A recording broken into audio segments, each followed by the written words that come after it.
Welcome to the Sk8LikeYou podcast.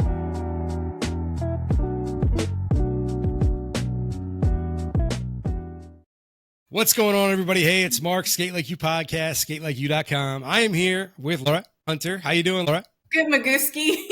Magooski. That's a new one. Yeah. I just made you part Polish. Yeah, no kidding. Right. Welcome there you to go. the family. Polish. Hunter, is that? Oh, no. What's your, Can I ask your maiden name? Oh, yeah. I'll say in English pronunciation, Wasilkowski. Okay. Yeah. That's Polish, all right. Man, they butcher my last name. See, like in New England, because I'm so close to Canada, Vashon isn't that crazy. But in like Pennsylvania, especially like Lebanon County, PA, Dutch, Amish area, yeah, Vashon is like the most exotic thing in the world. You know what I mean? But it's like Smith in the French language. You know? Yeah. So Laura, you're from Miami? I am. Okay. I'm trying to wear my Miami vibes here. See, you got the palm trees. I just call them Florida fireworks. Now, is that where you are now? Well, we just moved to Pensacola, so north panhandle of Florida. Okay. Also called the Emerald Coast, as you can see here. All right. Gorgeous white sands and aqua teal emerald colored waters. But in between 25 years growing up in Miami and a year here, we spent 25 years in the Houston area, raising our kids and working a lot, doing all sorts of different types of skating. So this is going to show my ignorance on such an amazing level. I did not know that there was a part of Florida that's on like central time zone. Right? Like, how much of Florida is central? Yeah, it's pretty much all west of Tallahassee. No kidding. Yeah, I think I forget the name of the river now. Just crossed it twice last week. Is it the Apalachicola River? One of those. I have no idea. So that's, I didn't even know that. Like I said, I had no clue that there was even another time. So when you said, that's what threw me off. When you said Central Time, I'm like, well, wait, maybe she's not in Florida anymore. Like what? Yeah, right. Well, I could have been on vacation, but also like I didn't think about it till yesterday. Nah, no big thing. And we started scheduling this, 4 months ago, and never really registered. Basically, like I think when the podcast started, we started trying to work this out. Yeah. All right. It's been wild last quarter for me. Yeah. All right. Well, look, appreciate you being on. Let's get down to it. So, I mean, you know, you said you listen to every podcast. Thank you very, very much. I appreciate it. Sure. You're the only one I think that has said that. I think you're the only one that said that so far. So you know the question I ask everybody. Do you remember the first time that you put on skates? Kind of, sort of. Yeah. I know the age range was between 5 and 7 years old. Okay. Because, so I'm the youngest of three. Okay. My brother's 7 years older. My sister's 4 years older. You're like the same exact thing as me. Yeah, that's right. And so I know my mom was all ready to start her business. And so age 4, she put me in kindergarten and opened her gem and jewelry crystal shop. And so, that was basically our second home. Okay. We spent every Saturday as a family working there, sometimes after school, all the summers.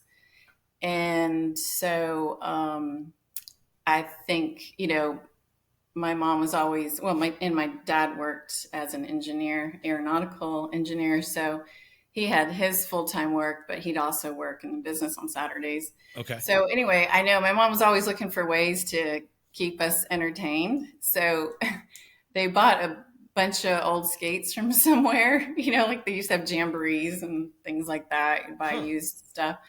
And I remember just going behind the store, sitting on the sidewalk and lacing up some skates that were 3 times my size. Really? Okay. And or 3 sizes too large, I Yeah. guess. And just basic vinyl with metal wheels, and of course, no safety equipment, and nobody supervising us, behind this whole shopping center. What's And the it was point of like safety equipment with metal wheels? You know what I mean? I right. I still want to know who invented those, because I think it was just a real cruel joke. Man. Or stupid joke. I don't know. Anyway. Yeah. So anyway, I spent a lot of hours just, rolling the best we could over the big cracks in the concrete and the rough asphalt with the pits, and lots of skinned knees and stuff. Nice. But fortunately, across the highway, so this is US 1 in Kendall of Miami. And so right across the highway was, what else but a bowling alley. Oh, okay. So, fortunately, we had there to go hang out in the summers. It's air conditioned, and we'd have customers too that lived in the neighborhood, and there's some kids. So we'd go as a little gang across the highway, go bowl for a bit. And then the best part about that is they built Kendall Super Skating Center right next to it. Okay. Well, that was in 78. And so then finally we had some afternoon sessions, and that's where we spent most of our time. So were you at this rink with the metal wheels, or were you just using rentals? No, yeah, we used rentals. Yeah, rentals for a while. And then it probably took my dad like 5 months to decide on a pair of skates for me. It was either, the 1997 Kmart special or the comparable ones at Zayre's. Okay.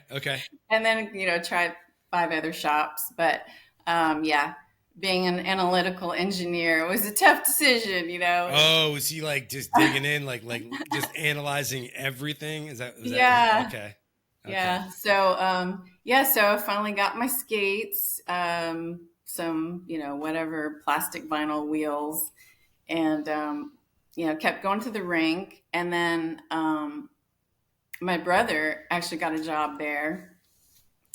And so then it was like, oh, now we can go Friday nights because we got a ride, and we got, kind of an escort, Mm-hmm.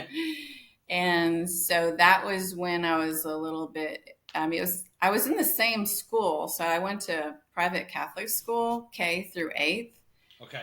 So by the time we were like, I think 6th or 7th grade, then, all my school friends were going. And so, we were old enough to just kind of hang out together. And as long as my brother was working the session.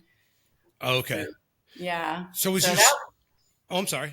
Keep going. No, that's okay. I mean, that's what I recall from that is that, it wasn't like, I got to work on skating or skills or anything. Right. It was just like, wow, I get to go hang out with my friends and, have some pizza and soda and watch the older teens, because they're the cool ones with the designer jeans and the big combs sticking out of their back pockets and the big wings flying. This is like quintessential 80s going on here. Is that what you're talking about? Okay. Yeah. Late 70s. Yeah, mostly. Okay. And so it was like a disco vibe happening, I'm assuming.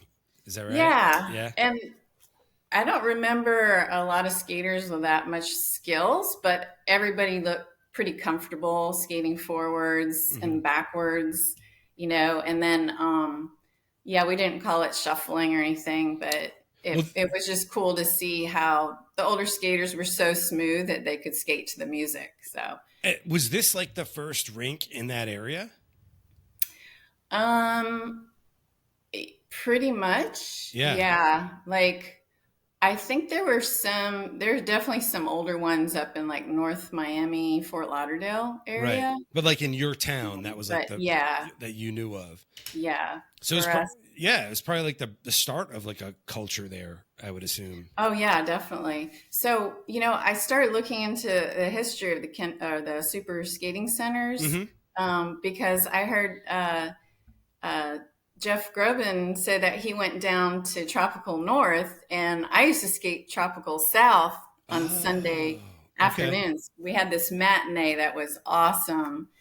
And my favorite thing about that session was that they'd always do like trios. And, you get a group of your friends and you're, I don't know, 11, 12, 13. That's like the best thing, because it Yeah. takes the pressure off the whole couple skate thing. Yeah. And yeah, I just lived for that. And, Afternoon Delight was the song. It was awesome. You have no idea what you're skating like what that song's about at the time. Isn't it Oh, I know, amazing? right? It's so crazy, man. And the funny thing was too, is like by the time I was like, like 11, 12, like there was no like there was no like hidden meaning. There was no metaphor. It was I want to sex you up was what my mom was watching me skate to. You know what I mean? Like it's crazy though. But like, yeah, you look back at this stuff and I think to myself, oh my God, what was I doing? You know what I mean? Like singing this stuff out loud at like 11, 12, it's crazy when you think, oh my Totally. God, but it's always been like that. Afternoon Delight. That's hilarious. I know. No idea, right? No clue. No clue. Oh yeah. No clue. I mean, it was just, It was a you good know. song. It was catchy. But, oh yeah. And the ultimate delight to be skating, dancing with your friends, Mm. You know, Just what's have, the yeah, what's the song? the best. That one song that's um the future's so bright, I gotta wear shades. You know that song? That Yeah, it future's sounds so familiar. bright, I gotta wear shades. You know that song? You got me singing on the podcast. This is disastrous. But Much anyway, better you than me. well, what's so funny about that is like I never realized because like when that came out in the 80s, there was like almost every graduating class across the country was playing that song at their graduation.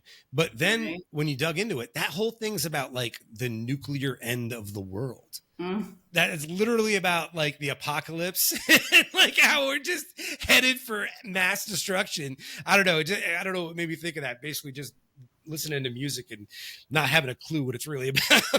But yeah. anyway, Yeah, like when I'm picking out songs for my videos now, and I kind of get into it, and I'm like, well, I want there to be a connection, so I'll look yeah, up the lyrics, and yeah, I'm like, what?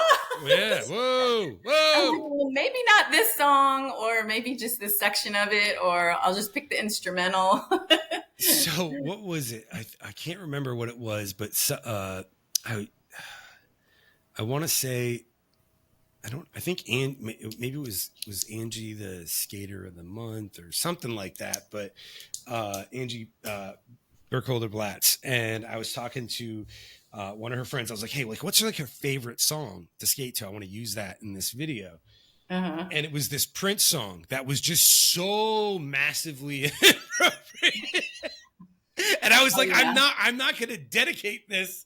Right? It was just, I mean, and it's a great song, you know what I mean? But like, it was just like, yeah, it wouldn't have gone over well. I was trying to keep it a little PG, Yeah. but anyway. Yeah. Exactly. So I got to ask, because the moment that you said this, it like my brain just starts going, right? So you said your Okay. mom opened like a gem and crystals store, right? Uh-huh. And you're a Yeah. She was massage a therapist. gemologist. Okay. And you're a massage therapist. Okay. Gemologist. So Uh-huh. explain, can you give just as simply as you can, gemologist? Oh, well, it's mainly the study of like finer, like luxury Okay. Okay. minerals, but also the whole science of them, like where they come from and their properties. Okay. Okay. So, yeah. All right. That, Well, okay. and she was also a jewelry designer and maker. So I learned all that as I was growing up too. Because when you first said it, maybe it's because because you're a massage therapist, or you were, or you are, is that right? Yeah. I was full-time. It was more like sports medicine and Nice. neuromuscular therapy. I worked with, at one point, a couple chiropractors. So Okay. yeah, that was really cool. And a lot of athletes. I traveled with, I wasn't on the speed team yet when I met Daryl, but travel with them to regionals and nationals and be the team massage therapist. Wow. Okay. But mostly it was for Daryl. And now, mainly we trade. I haven't really worked in massage therapy per Mhm. se, but Okay. we definitely use my skills every day. And fortunately, Daryl learned from me. So There you go. it's wonderful. We have the table set up, and yeah, I don't feel like we could have survived this long without it. Man. Well, Yeah. when you first said like she opened this store like crystals and gems, I'm thinking, oh, I thought you were going like the other way, like my mom got into Reiki for a little while and Yeah. like you put in I all do that that the too. stones and all that kind of stuff. And, but Uh-huh. it was just like, but then you said your dad was an engineer. So I was like, wait, those are like two totally, but, Yeah. but you're talking something completely different with gemologists. So that, okay. Yeah. All right. Well, the cool thing about that, with my dad, there's so many different connections with the engineering Mm-hmm. because, like, he would teach people how to facet stones. Now mainly you're using machines that are automated to do that. Yeah. But I learned how to do that too. And that's very precise and Yeah. technical. And he dealt with all the equipment and those customers, and the whole jewelry and making side of it. And then he also actually did a bit of clown skating, roller skating in Wow. his 20s. Yeah. So, Okay. As a clown. yeah. And just real casual, local thing up in Vermont, because both my parents are from Vermont. Oh, okay. Yeah. So I don't know actually if my parents roller skated together um, before they got married and stuff like Mm-hmm. that. It's a real long story because my dad used to actually babysit my mom. Okay. This is getting interesting. Here we go. Here we go. Let's go. um, Just as so exclusive here, right here. anyway, to get back to skating, uh, so that was up in Burlington because Yep. their parents worked as immigrants at the wool mill, right? Hmm. And then my mom's parents ended up buying a farm in central Vermont. Okay. And so she would ice skate on the Yep. ponds on the farm, but they were actually built by the towns for ag. And so they were spring fed. So, they never really like totally solidified. Right. Right. I was Right. talking to my aunt last week at Christmas, and she was saying how, well, yeah, they never completely froze, but they always tried to skate on them. Right. Right. Right. Right. Yeah. Yeah. But a cool community skate story out of that is that she did remember, like down in Rutland, they'd have some local ponds would freeze over. They were people's private ponds, Hmm. but they would open them up to the community, and all the kids would come, and the parents would build bonfires, and they just spend the whole day out there. And I was like, oh, that sounds amazing, right? That's awesome. There was a place in Alfred, Maine, called Brothers. It's called the Brothers, and it was this. It was just this old barn. That's all it was. This huge old barn. Mm-hmm. And this guy that owned it, I don't know how, I mean, it was long before I was around, but every winter he set it up where he just had it like the entire floor because it was completely gutted. It was just basically like the walls of a barn, everything that was inside, all the rooms, stalls, whatever, it's all removed. Mm-hmm. And it was just an ice rink inside of this old barn. No, like, and that's all it was. It was just a structure. There's no heating. There's nothing going on other than that. But every kid, anyone that played hockey, anything like that, would go there. It was such a good time. I used to love that place. I think it's still even going now.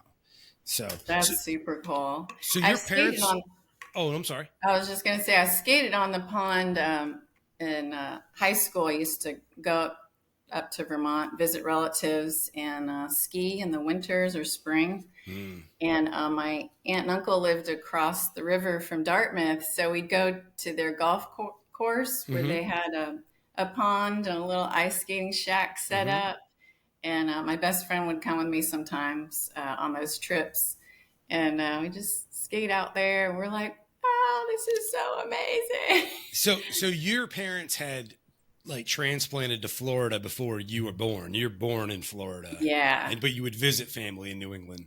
Yes. Okay. Exactly. So you kind of got the best of both worlds growing up, though, I guess. Oh yeah, definitely. If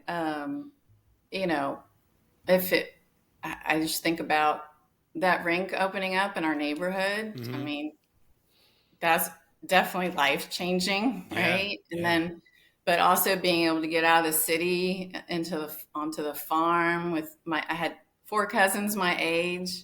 My sister would usually come too. By the time I was like, I guess about the same time. So I wasn't spending the whole summers at the rink because we would fly up to Vermont and take care of my grandfather after my grandmother passed away.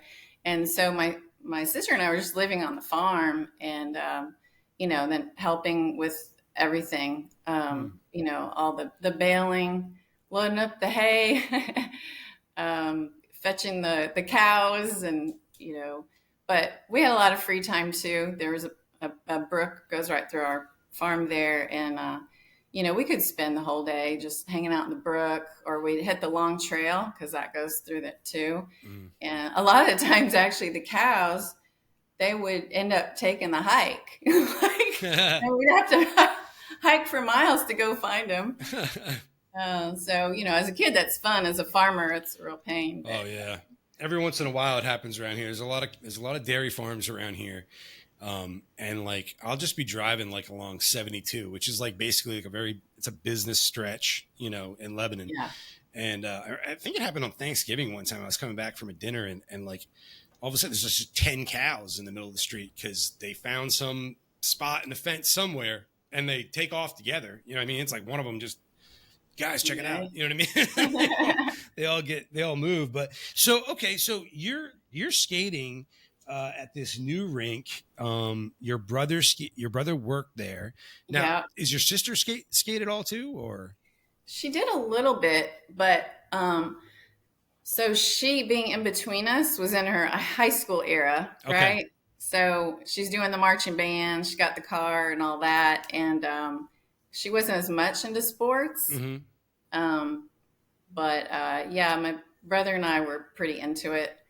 And so the thing is, I always look back, I'm like, man, why did I stop skating? Right? Yeah. Yep. Now, I did see that the rink actually closed in 83. So it was really only a 5-year period. Wow. Okay. But even those last 2 years, like I had already moved on.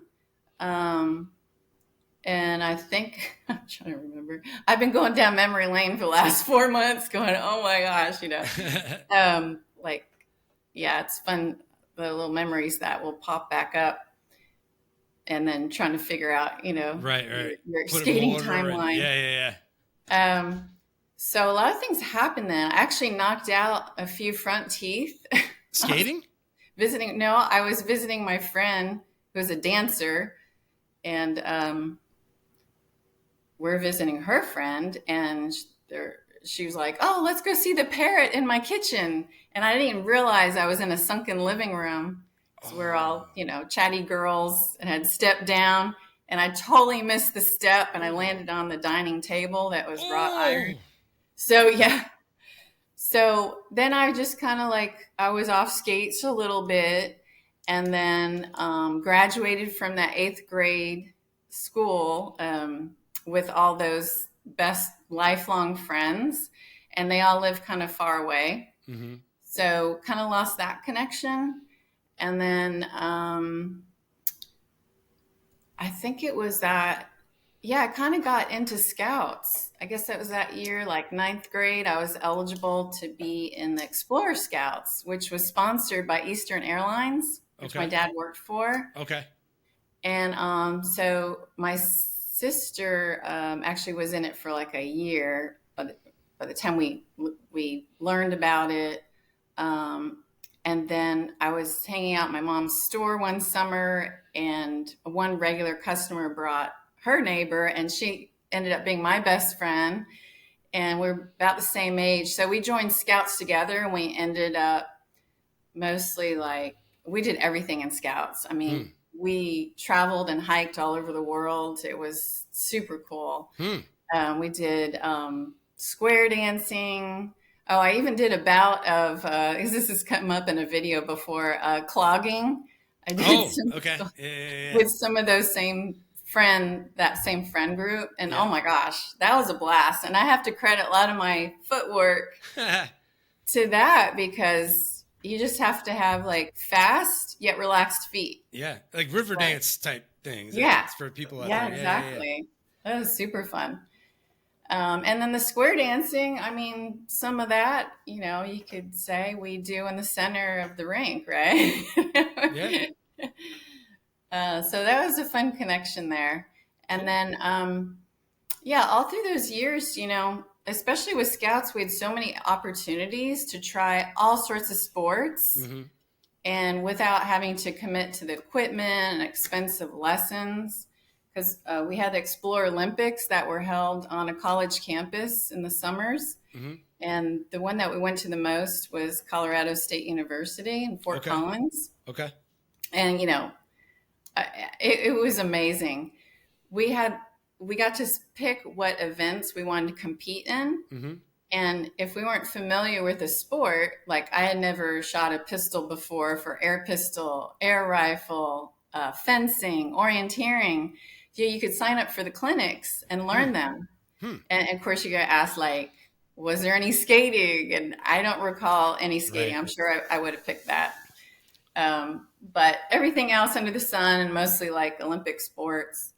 Yeah, but you're right. Those are all sports that, maybe might attract a more affluent, population or whatever. I mean, that's stuff that all requires a lot of upfront money. You know what I mean? To participate in the equipment and gear. And like, so you have all this opportunity. So basically like they have all this stuff and they're just like saying, try everything kind of thing.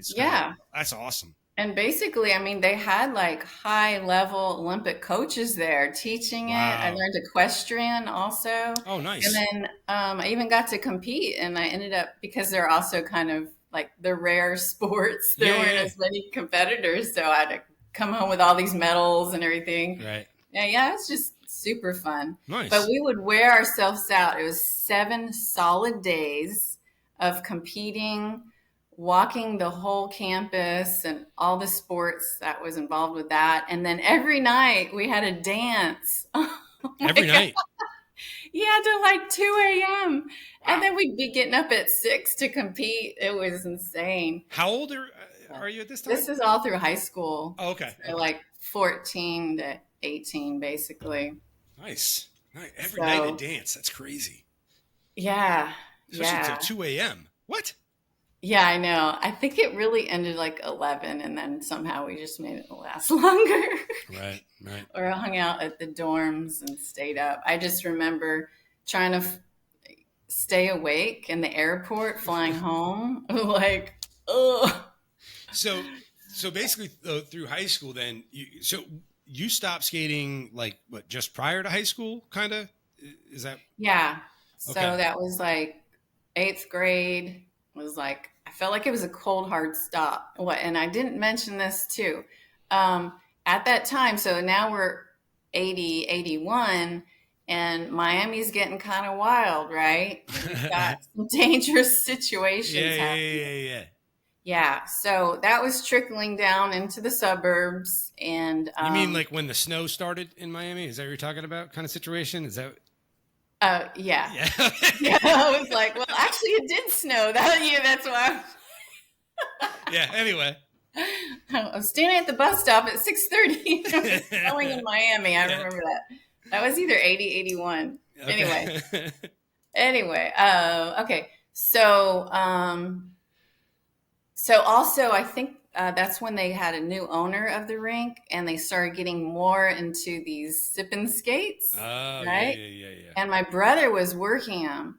So the bad part about those is that they had them more frequently, and then the whole vibe of the rink changed, like overall. So my mom wasn't too keen about us hanging out there. Mm-hmm. So I'm pretty sure she discouraged that. And then, okay, change of friend group. Yeah. And then the positive about that is that after these sip and skates, my brother would follow the manager for extra security to go deposit the money. And he'd run across all these accidents, in the middle of the night. And he started getting into photography. So he'd be there as his first kind of responder as, he's what, like 18, 19, 20. Yeah. And just, helping keep the people calm in their cars and taking pictures, which they always need for evidence and all that, insurance. So anyway, then he ended up going to paramedic school, and so he retired as a Miami-Dade paramedic after 30 plus years. Yeah, so that turned out to be a great career for him. Wow. Yeah, so all the skating kind of dissolved through high school. Then I got to develop through other sports, like actually water polo was my main sport. I was swimming, and then I got kind of burned out like a junior in high school. And like physically with all the sports? Yeah. Yeah. And mentally, and then you get the extra pressures are like, oh, where are you going to go to college? What do you want to be when you grow up? And what's your major? And I actually went to the high school that Jeff Bezos went to. Okay. And no, I didn't go to prom with him or anything. That's kind of my husband's mind joke. Why not? Why didn't you land Jeff Bezos for at least, I could have dealt with Jeff Bezos. So anyway, I was pretty high, even though it was public schools, pretty high academic level and pressure. And I just kind of dropped everything. And then, which made it worse because I was, grew up kind of being an athlete. And then I was like, oh gosh. And then you get in the spiral of sitting there and eating sugar and thinking about just overthinking everything. Right. Yeah, right. This thing's just going. Yeah. And so. And in a complete contrast, right? A total juxtaposition of your life thus far. Like you sound above average level of activity, physical activity happening to just nothing. Definitely. Yeah. Okay. Yeah. So, and my friends and coaches are all like, oh, come back and do this and do that. And I was just like, no, I'm going to work this out. But, do you think that you were like depressed or something or? Yeah. Oh, I definitely was going down that route. Yeah. This is just a total change of lifestyle and this extra pressure. Yeah. And, cause I always put a lot of pressure on myself, academically too. And I know that started with my parents and the Catholic school. Okay. Are they high achieving? Like, what do you mean you didn't get an A+? Right? Yeah. And then, I was like, oh, I need to get a scholarship for college too. That's what you do. Wait. So let me just try and understand. Are you the girl in my class, Laura, that is sitting next to me and you're like, oh, I got an A-? Is that you? And I'm just like, Oh, definitely. are you serious? Really? Okay. Okay. All right. This is making a little more sense to me. Okay. Keep going. I hated you. No, it's all Yeah, good. but a lot of times I was helping you out. Okay. Yeah. Yeah. Whether you knew it or not. Right, right. Oh, okay. Yeah, it was Anyway. all pretty interesting. So anyway, where I was going with that is that I was like, oh, and I got to get a job, right? I got to focus on my studies, and I need a little income. So one of our neighbors that would come in the store all the time had a T-shirt business, and so I started doing the graphic design because I was big into art. I thought that was going to be my major. Well, it kind of was, but yeah. So I was doing graphic design for all their T-shirts and stuff, which I kind of been meaning to get back into. So we'll see. So what does graphic design look like in like because we're talking early mid 80s? Is that what we're talking about right here? Back in primitive times. Yeah. So like, what is that? Yeah. What does that look was like? Pen, pencil, and that rice paper and some ink. So do you draw? Are you artistically inclined in that nature? Okay. Cool. Yeah. It was all hand drawn. Nice. Yeah, it's a whole different world now. Yeah, for sure. Yeah, that's why, like, so, and then into college too, I did, I was liberal studies major, so I really studied everything. Mm-hmm. And I ended up with like 5 minors, and one of them was visual arts. Okay. So I was painting, I was jewelry making, all sorts. Actually, and so this is at FIU and Florida International University in Miami. Since it's not so well known, they do have a football team now, though, right?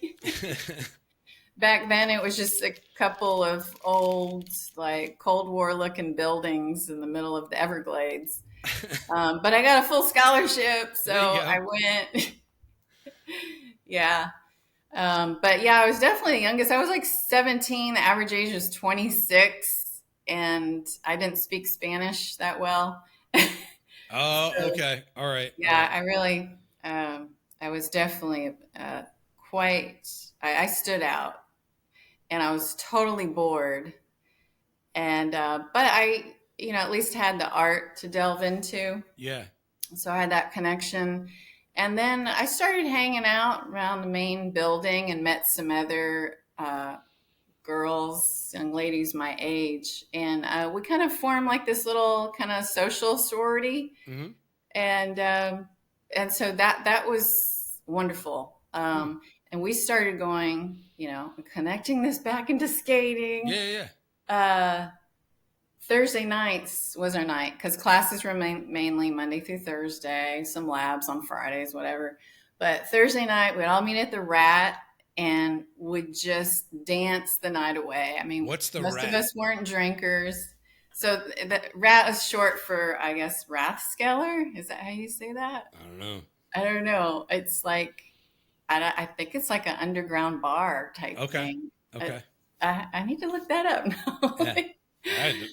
So yeah, it was the Rat. I mean, it was open all day, and they served alcohol all day, and we'd hang out there and have popcorn and stuff. But yeah, so Thursday nights, the big dance night, and with all these awesome dancers from South America. I mean, I was just like, oh, I didn't know I was dancing the salsa, right? Merengue, I mean, I was just eating it up because, and that's where like my first introduction to dancing and sweating for 3 hours. So I was getting primed. Yeah. Getting primed for getting back to the skating rink. Yeah. So anyway, after like 2.5 years of that or so, it was kind of fading out, that group, because they decided to go national, and all of a sudden you got to pay hundreds of dollars in dues and all these guidelines and restrictions and extra work, because I was usually like some type of officer in there running the meetings and president, vice president, historian. It was a lot of extra work. So I was just kind of burnt out by then. I was trying to keep my scholarship too, which was not too easy, especially because my dad's like, oh, the future's all in computers. So you got to take computer programming. Yeah. And my sister had majored in that too. And I was like, okay, yeah, I'll do that. Mm-hmm. And so that was a bit much. But it really was, though. He was right on the money. I mean, yeah. like, Yeah. This is like the era where they're really pushing to make like personal computing a thing, right? Yeah. Like, because not everybody has a computer in their house at this point. Yeah. At all. And I did enjoy the logic of it, because, writing a program is really a game, right? And you just like kind of create the loops and with all the different parameters. And that's as far as I know about it. Yeah. All right. But, we'd have these big projects each week, and then I'd end up spending nights in the printing room because we didn't have our own computers. You'd go into this huge room, and it was just the sound of the printers. Oh like my God. Is that the one that had like the perforated edges with the little holes in them? Yeah, those things, man. Oh God. It was like a fax from like the moon, Yeah. It's the craziest thing ever. And so to test your program, each time you had to run it through like 500 pages of paper, spit out, and wait for it. And then you'd be like, oh, dang, it's still not working. Get back to the computer, redo it. Oh. Yeah, so usually I'd end up doing that with a buddy to help each other out because you just go insane in there. But anyway, so I got through that. I think the last class I finally just bombed. I was like, yeah, this is not me. I'll focus on the art. Also exercise physiology and nutrition. So I had that going. And, but yeah, I was like, oh my gosh, how am I going to last another year? This is like torture. And so it was around my birthday time. I guess I was turning 19, I think. And so my best friend's like, come on, we got to go dancing. So we went dancing, and I guess it must have been 18 up. I hope so. Close enough. So I wasn't drinking. I was just dancing. It was a different time. Yeah, we won't go there. Anyway, so we went just to dance, and mostly with each other, honestly. Yeah. That's so one time we go, and so this guy asked her to dance. So she's on the dance floor, and I'm sitting there, and it's like this guy's trying to talk to me, and I'm like, oh, geez. So I'm like, I need to go to the bathroom. Right. And I come back, and he's still there, and she's still dancing. And I'm like, okay. And it was Jeff Bezos. It was Jeff Bezos, right? No? You blew it. No, but I'm thankful for him because it's a real nice guy. And he just goes, I'm like on the edge of the bar stool, like staring off in the opposite direction. Oh, man. Just doing every signal, every hint in the book, basically, you're giving this guy. And I hear, do you like to roller skate? I was like, whoop. Yeah, anyway. What? Who would have known that was it, right? That was the magic words. Yeah. So that got me to the rink. I had no idea Hot Wheels, which is now Miami Roller Rink, had opened up. It had been open like 6 months, but there was no social media at the time, and I had no connection with skaters. So I don't know how all those people found out. I think they had been going up to like Davy Galaxy and stuff, and then heard about it. But yeah, I wasn't traveling that far or anything. So I think we were dancing Saturday night, went for that first Monday night, adult night, and I went to every single one for the next 5 years, solid. Oh, wow, okay. Every single minute I was on that floor. I think I would get off twice in the evening, would race to the bathroom and the water fountain and race back out on the floor. So that first night, did you like, you skate? Is it like a thing of like, okay, this is what was missing, or was it a thing of like, I just can't believe how much I forgot I love this? Was it? But it was, no matter what, it was right off the bat. But kind of like, what was the, I don't know, what was the experience that first time back? Yeah, it was like, hmm, all of the above. Is like being back Okay. home, Mm, right? mm. Yeah. You pick it right back up. Kind of, sorta. Yeah. Yeah, because I mean, I wasn't that advanced before. Oh, okay. When I was skating in middle school, it was like I'm with my friends. I Right. can roll around with them safely. I Hmm. don't remember falling much. And also back then too, because when my dad had done the clown skating, back in the 20s, 30s of 1900. Right. My God, that's so long ago. Um, it was skating overall was so formal, right? You Right. see those Yeah. old Christmas cards and they're all ice dancing and Yep. flowing.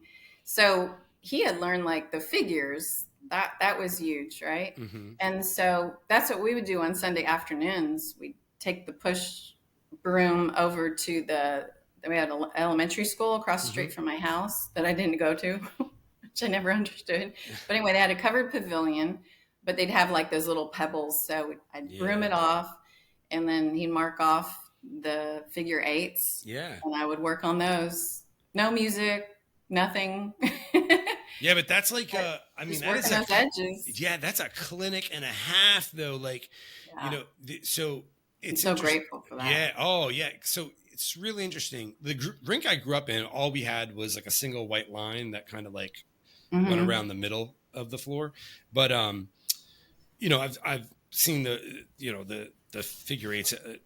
Obviously tons of rinks, but there's this place called Fantasy in Reading, and like on Tuesdays they have like this retro night, and sometimes I go up there early because they still do a ton of training of like figure skating for quads. Hmm. um and just watching them, I mean, I have no inclination to try it or anything like that, but just watching, i i, I respect it so much because I've literally gone out there like and been like, okay, I'm gonna just try this eight.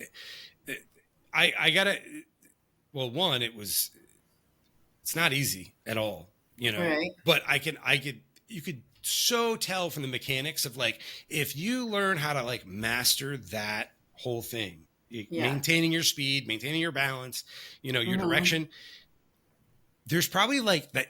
There's probably not much you can't learn to do on skates. Right. It literally encompasses like everything you'd want to be able to do Yeah. as far as the mechanics and the basics, you know what I mean, of Yeah. edges and the whole nine. So that was like day one for you. He was showing you how to do that, basically. Is that what you're saying? Yeah, pretty much.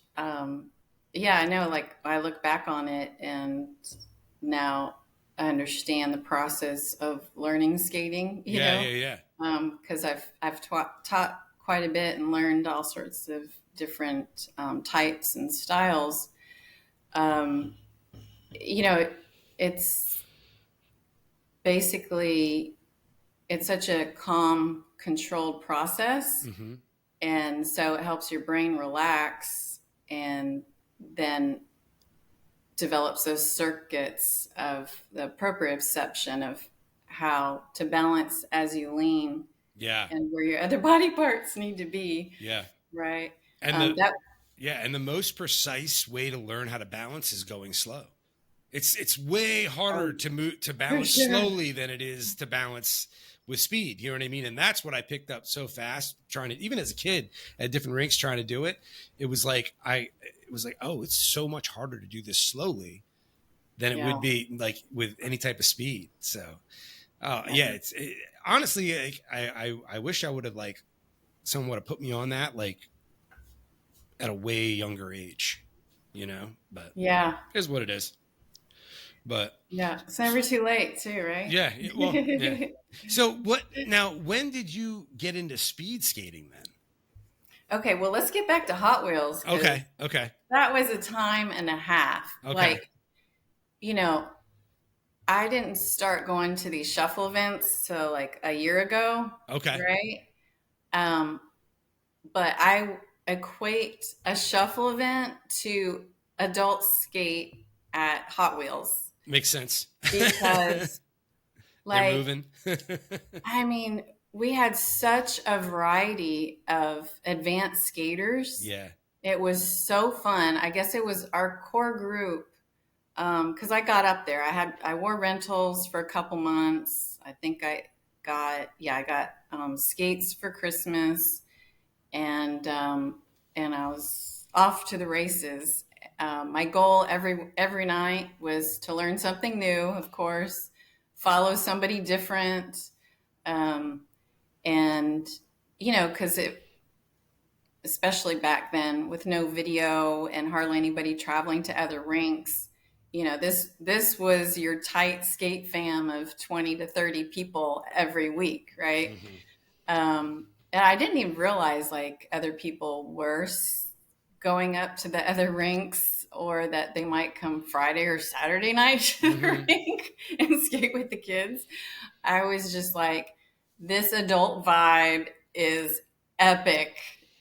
And yeah, it was intoxicating. And I don't know if you're familiar, if you ever heard of Boogeyman George. I've heard that.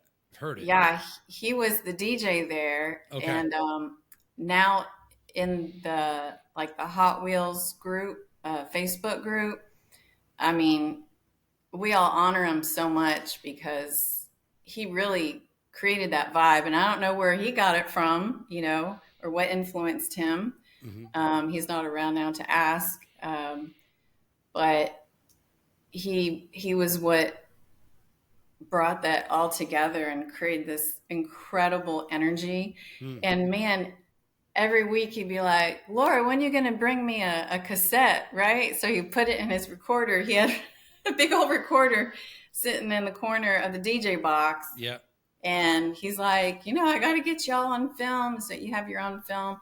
So somewhere there is a bunch of film. I'm still asking in the group. But they are sharing like his playlists and stuff. And then he also like DJ'd all of our parties and weddings and you name it. Wow. Okay. Yeah. He was really awesome. Really, really special guy. So I got to ask, is there anybody that still like skating, that you know of, or goes to events or anything like that like was there when you first went back to Hot Wheels? All right. You just nailed this question. Nice. Because I would have been bummed if I forgot. Okay, cool. Okay. I mean, there's a long story here, but I'm going to leave my brother and all of his ex-girlfriends out of this. Okay. Sure. But I'm betting that you'll have him on and he'll tell the story way better than I can. Okay. But for a simple answer, yes. And I just met him back to Angie at her Heart to Heart Shuffle this summer. Okay. So I made sure my brother was there because even though he's retired paramedic, he is Saturday Night Live. Oh my gosh, I just blanked. CPR instructor. Oh, okay. So I started humming Saturday Night Fever. Annie, are you okay? Staying Alive. Anyway. So Annie, are you okay? That's what okay, so my brother's at the event. This is already, we skated Saturday. I'm sure he was there at Hot Wheels Woodstock. And then now we're at Skate Country, Buford.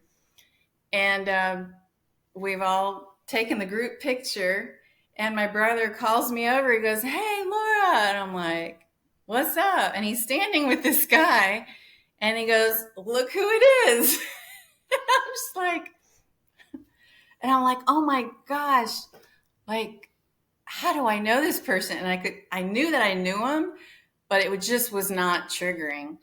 And he's just staring at me. It was like awkward, right? Right. And then he smiles really big and he's like, "Hey, Laura." And I go, "Oh my God." Mind you, I had already been watching like his videos for months. Okay. And I had no idea who it was because, He was on a lot of skate takes videos. I said, you're going to laugh. So is Rick. Okay. Rick Robbins. He's an original Hot Wheels skater. No I kidding. shuffled with him for 5 years. Didn't remember him. I didn't recognize him in the videos. Really, it's been, I don't know, over 30 years. It's a long time. Yeah. It's understandable. You get a pass. And really, he hasn't changed that much. He looks awesome. And still, skates with such joy. Yeah.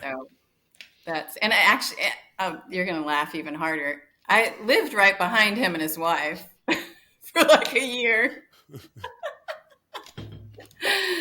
That kind of goes to the thing though, where we have, like, I know at least for me, like it's almost like having two lives, like not in like a, I don't know, psychopathic type of way, but like kind of like two different lives in the sense of like having like a rink social life, you know what I mean? And then like an outside social life.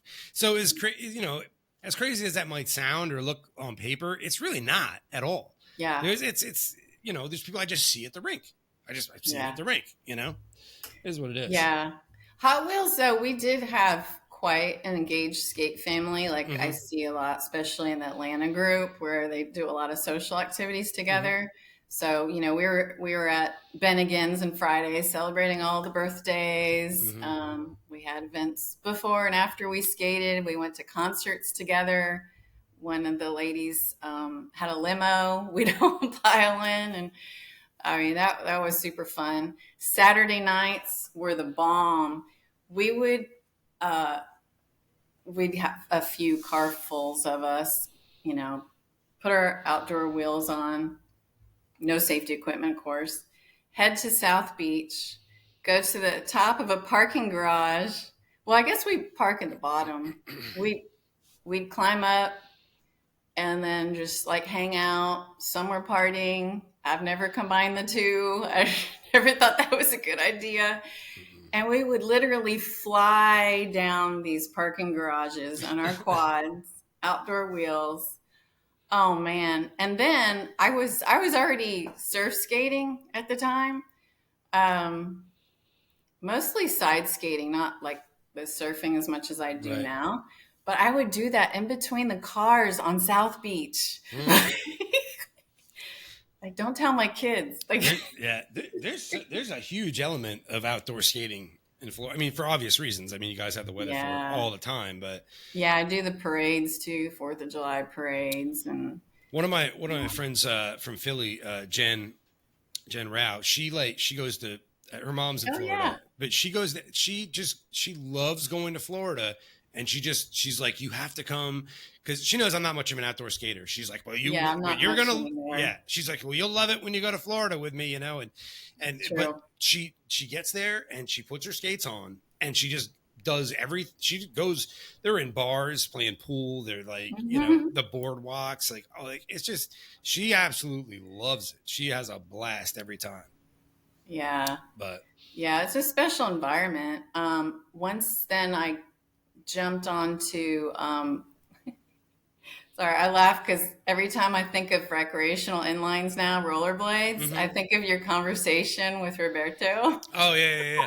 Spandex life. Because dude, I was so close to getting you all some spandex. Well, yeah, but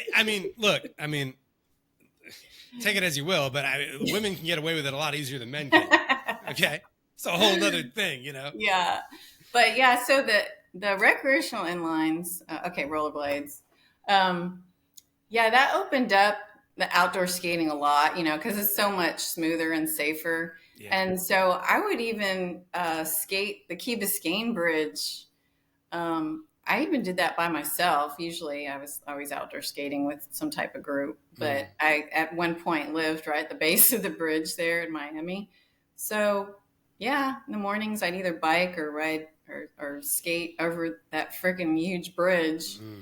And trying to slow down was a little iffy. Yeah, you got to do that. Yeah, I'm pretty sure by then I had taken off my rear brake. That was always in the way. But yeah, it's definitely fun. A So lot of you're good times. so you're like now you're back into it full force, skating in Miami. Adult nights. Yeah. And what? So did you meet people that were involved in speed skating, or someone mention it to Okay. you? Like, So August 92, okay, in comes Hurricane Andrew, takes out Miami, including Hot Wheels, right? uh, So we're under curfew for weeks, mm, and you know what injury or curfew does to a skater. yeah, Woo! So my friends are calling up 2 or 3 weeks into this curfew. I think it was like 10 o'clock. It was early. I think it was dark at first. It was a first week curfew, and then, they gradually loosen it up. Um, we definitely had some repair to do to my family home that my dad was in through the hurricane, mm, while my mom was actually with me in an older, like, cement block cottage behind Rick and his wife, Barbara.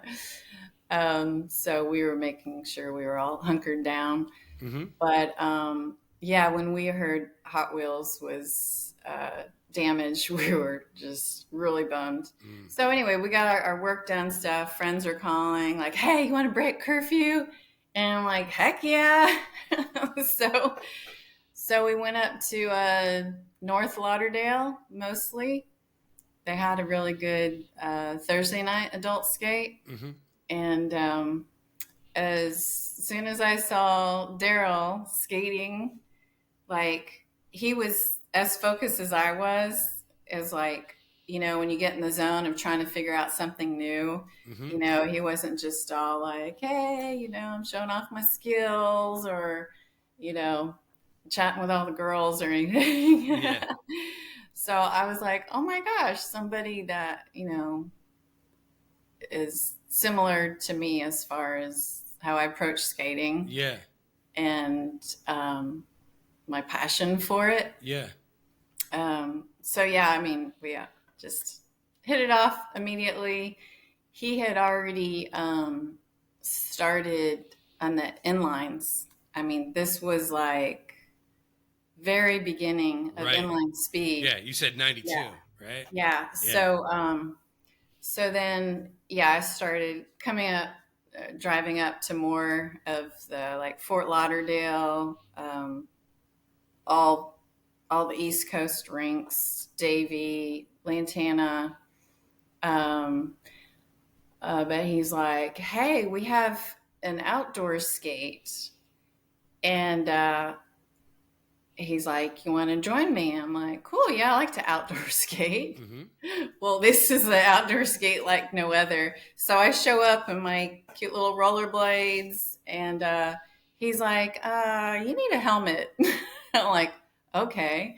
So we're meeting at this bar on the river. I forgot the name of it.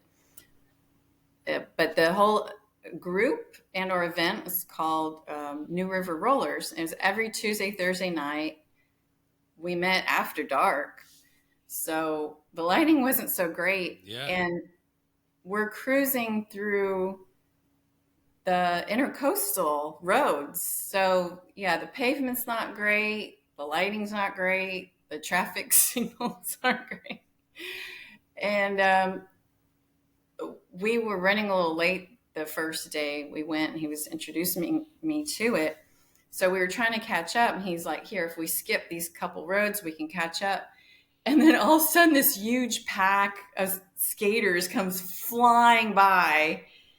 And so really what it was is like an inline speed skating workout, Mm-hmm. which was really foreign to me because I would skate super fast. I didn't have any speed skating background in quads, but I was skating, like, super fast eventually in the shuffle nights at adult skate at Hot Wheels. So at least I was kind of familiar with the speed, and then I'd been skating outdoors on the rollerblades. Mm-hmm. So I was like, oh, okay. So I got the bug, and then got the speed skates, and just, kind of gradually fell out of the adult shuffle scene. Because it was all about speed skating. And then I got to regionals and qualified for nationals in a relay, and then realized I was pregnant with twins. Wow. Okay. And so, we all qualified for nationals. Anyway, yeah. And so that was a whole nother turn. After, the twins were babies, and I was like, I got to skate a little bit. My next door neighbor actually had a baby also. So I would watch all 4 babies. Or no, first I had the twins. We would bring the twins to those practices, and I'd be able to skate a little bit in the speed practices, because that's when Daryl started our speed team right down the street at Galaxy, North Lauderdale, which is actually the rink that was owned by Diane's father, Diane Poveda. Mm-hmm. And so it was really neat. Like, we didn't know all of that or find that connection until she was telling her story at convention in May down in Orlando. But anyway, that is another story. So I'm back speed skating again. We go to nationals again, and I'm attempting to skate. It was really silly. Us skaters do some crazy things, right? I don't recommend like speed skating at nationals while you're breastfeeding twins. It's not a great combo. Okay.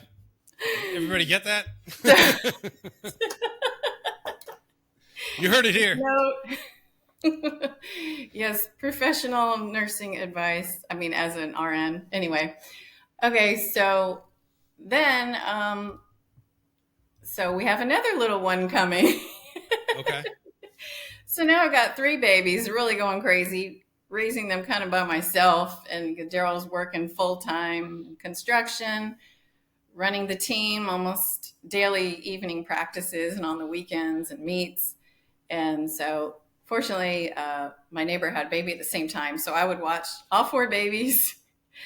And then in the evening when she came home from work, she'd watch all 4 and I'd go to practice.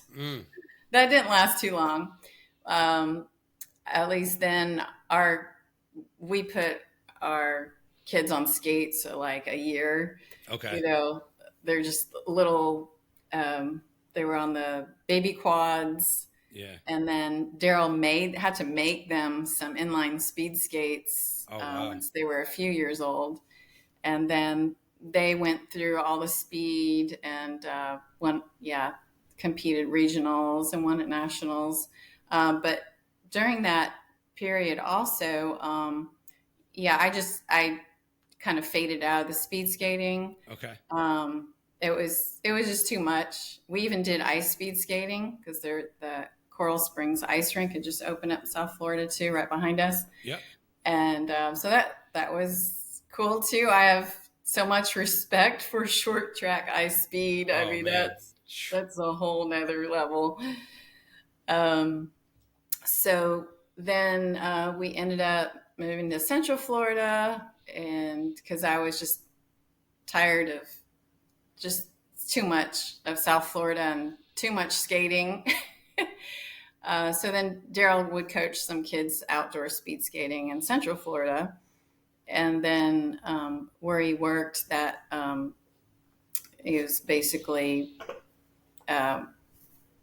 working at a boat manufacturer. And we had the choice of either working at him working at the other factory in like Sarasota area, or we had gone to visit my sister out in Houston, and they were like, "Oh, it's booming out here. I mean, there's so much construction. I'm sure you could get a job tomorrow." And that's basically what happened. So we just flew out to Houston. We're like, let's check it out. It seems like a great family environment where my sister was living. It's Kingwood, for anybody who's interested, not far from the Humble Rink, which is where, the kids started kind of skating and spending a lot of time there. Got to know that family, rink owners too. And then kind of, branched out from there. We had the kids like in all sorts of like gymnastics and YMCA soccer, swimming, and scouts. And I was helping run Brownie Troop. And one of the other leaders said, "Hey, we got to get going. We have figure skating lessons tomorrow." And I said, "You mean ice skating in Houston?" And she's like, "Yeah." And so I looked it up and I was like, I've always wanted to do that. I grew up watching and admiring all the ice skaters in the Olympics. My mom loved that too. My dad absolutely also. And it just seems kind of out of reach, but I was like, I don't check it out. And what year is this? What year is this? So this is 2000s,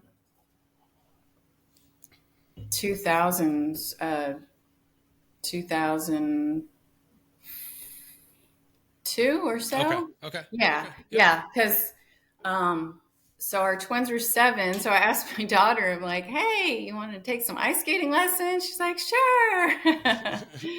So we went and it was cool. Like my first coach there in group lessons is an Olympian, a Canadian pair skater.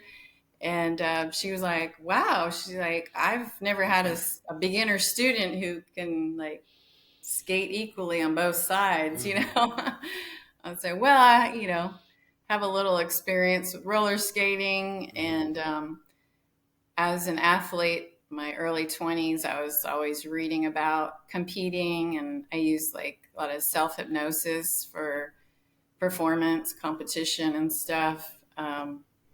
A lot of it was to calm my nerves, but also I always wanted to like improve as quickly as possible. So there was a book I'd read, The Warrior Athlete. And one of the suggestions was whatever you learn it on both sides, right?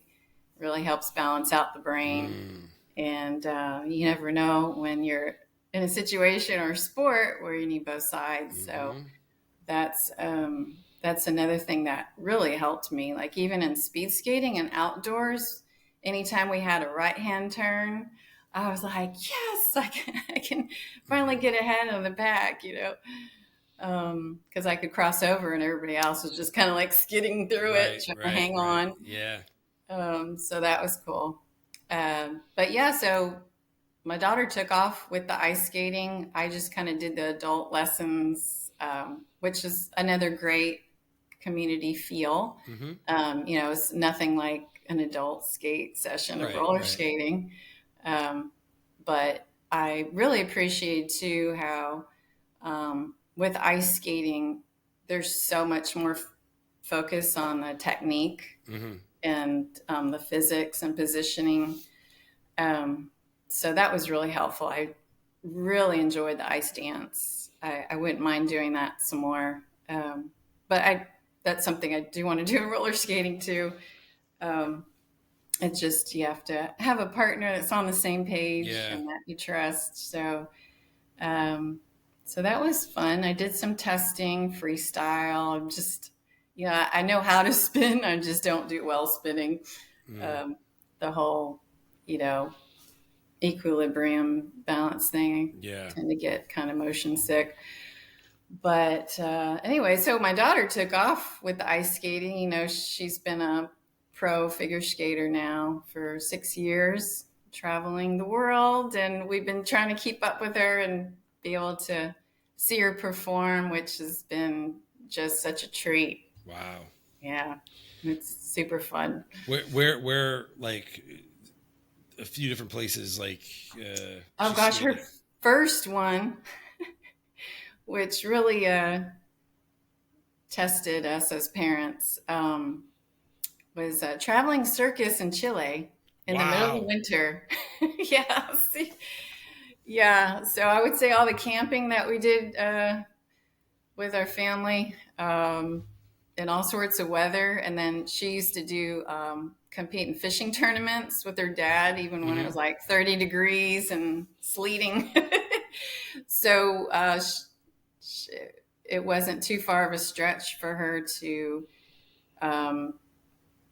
be preparing for ice shows in a freezing tent with no heat. And but a traveling circus, I mean, you know, now granted, I don't have any firsthand knowledge, okay, but everything, I mean, it's like a whole culture. You know what I mean? Like it's a whole like lifestyle culture that people they do it generationally. You know what I mean? Yes. Like, so like, I mean, it must have been a crazy, I mean, a culture shock to a certain degree, probably really rewarding. But you said the most challenging thing as parents was, say, you obviously had just the normal concerns of, well, we're just going to let her go travel with a circus in some foreign country, basically. Is that basically the concern, I guess? Yeah. She vetted this company. So it was a generational family. And then she had started her whole journey of pro skating through the Pro Skaters Association, which is on the board now. Yep. And so they have a great network, and they're always, comparing notes and making sure everything's legit and stuff, because there's definitely a lot of trust that goes along with a lot of these companies. But you're right. The circuses, these types of performances are really big still in South America. Actually. Yeah, it's quite interesting. So she just did another one in Chile, but it was not traveling, and it was I think it was an ice rink. No, they were practicing there, but it was a beautiful venue in a very nice part of Santiago. This is her full-time job. This is what she does. Career-wise. That's incredible. Yeah, you can look up Great America. She's performing now through the 5th. And it's a fantastic show.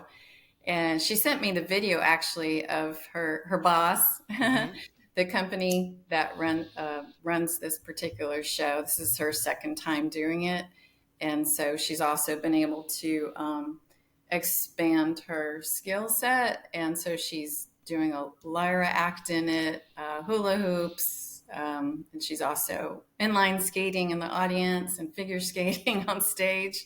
So she loves it. It's 30 minutes of packed excitement, joy, celebration. There's acrobats. It's a fantastic show, beautiful. And so the president of this company, owner, she goes back to skating, in the 80s also in California. So I'm looking forward to meeting her sometime. Yeah. You got a family of potential podcast right. It's interesting, you mentioned about her and what she's doing, because I remember the first time that it dawned on me that, like, wow, like skating is could be like a job beyond like just, because the only context I really ever had as far as like a professional skater was, and I mean, in the Olympics, it's technically amateur, but was figure skating and that type of thing. Right. But I remember when I was, I think like 11, I went to Universal Studios in Hollywood, California. And I don't remember what it was, but there was some type of show indoor, but some type of stunt stage show. But like in the middle of it, they have this kid come out, and like not on a very big area either. Like that was what was most impressive about it. It wasn't it was not a rink size at all, right? But he did this routine to that Bon Jovi, that Blaze of Glory, whatever it was, but I remember being like, well, he like works here and he does this, you know, like, and it just, you know, and not that it ever inspired me to go pursue it or anything, but like realizing like there are people that literally just do like not, you know, like they just get to travel or they get to be here. Like this is what he does. He does what I want to do every day Yeah. in front of tons of people. And it's his job. And and he was probably like a teenager, you know, but it's crazy. And you don't meet a lot of people either. You know, you think you would, at least I would think I would, as much as I travel and skate, but you know, it's just really, really cool to hear you mention that. I mean, the idea that this is, I mean, can I ask how old is your daughter now? Her and her brother are turning 30 in a couple weeks. And so, and is this been her whole career? Is this like the job that she's basically known? Yeah. Wow. Yeah, she got accepted to a graduate program in healthcare, but she was like, I want to skate. yeah. Well, what happened is that she was coaching at the rink in Austin. So by UT, where our kids went to school, University of Texas, Austin. Yeah. And one of the coaches had kind of retired from travel skate performing. And so he started, he was sharing his stories. And are you wearing skates? Of course I am. Oh my God. I'm hearing, I could hear and I'm like, I know that sound. Okay. That was the only way for me to calm down and get in the skating zone. So I was I got a lot of memory cells to tap. I knew I was like, am I crazy? Those don't sound like heels. They don't sound like, unless she's wearing those clogs that she was talking about. Those sound like wheels. It actually calmed my cats down too, because they were like bouncing off the walls earlier too. And I'm like, oh my gosh, what am I going to do with these cats? You won't get it. Yeah, you can't get that by me. I know wheels when I hear them. Yeah, awesome. You got it. Awesome. That's so funny. Yes, my Color Lab Solarises. I love them so much. And this shiny play. I don't even need lights. I've got this reflecting off my Snyder Advantages. Oof. And I love to brag about my outdoor wheels I wear for shuffling. Yeah. Everybody's like, what hardness wheels do you use? You know, I feel like there's an absolute obsession with skate wheel hardness, right? There is. And I just find it entertaining because I'm like, I'm wearing 88s. Wow. That's what I'm comfortable on.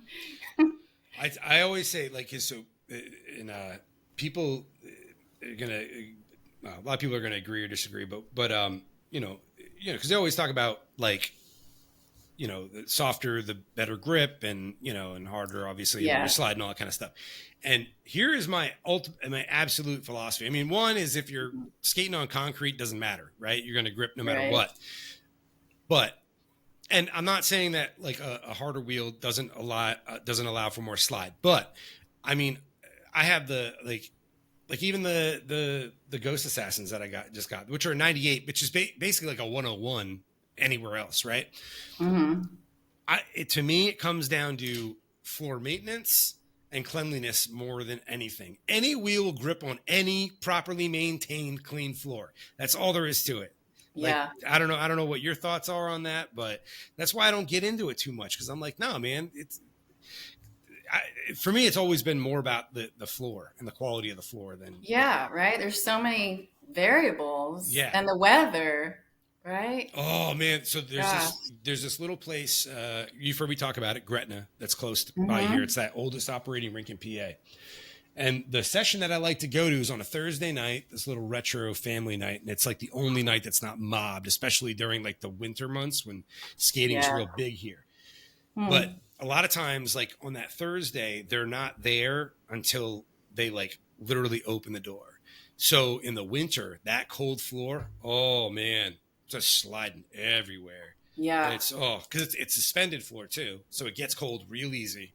Right. You know, but it's only a 2-hour session and it's not real packed. So it's not even fully warmed up by the time you're done.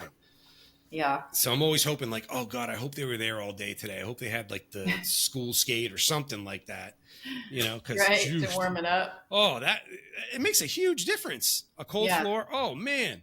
Yeah, we're the opposite here. Like in the middle of the summer, and we've got the really high humidity. Yeah. I mean, all variables the same. It's like skating through mud. Oh yeah. It's so sticky and thick. No kidding. So I'm about to put some harder wheels on because I want to work on some slicker shuffle moves. You know, not quite your level. But yeah, just so I can get some quicker steps in. But typically, I mean, my style is so much more edgy with my figure skating background and speed. I really push my leans a lot. And I just find with the softer wheels, I'm slipping out. Which surprises me to see you on that truck setup. I would think that, because what do you have? What is it again? What do you have again? A Snyder Advantage. So you're at what? Like it's a 10 degree? You know what? My skate mechanic is out fishing. So I just would assume that you'd be like on a 45. We were just discussing that yesterday, and I've already forgotten. I just do not remember that stuff. I know that it works for me right now. I'm actually playing with the cushions. Yep. With Ron's custom cushions. Yeah. Shout out Ron. Yeah. I tell you what, he saved me because when I got like kind of like a whatever set up when I first got back into it. And then when I decided, okay, I'm going to stick around, it's probably, it's definitely worth, putting a couple more bucks into some skates. I ended up getting the Reactor Pro. Now I've always been on a 45 my entire life, right? I had that in my last skate. Yeah. So 2 skates ago, I think. Well, let me tell you, man, one of the hardest falls I ever took was trying to get used to that thing. Because in order for me to be able to kind of move the way I wanted to, and have that play with the truck, I was chewing through the cushions that they had, just chewing through them.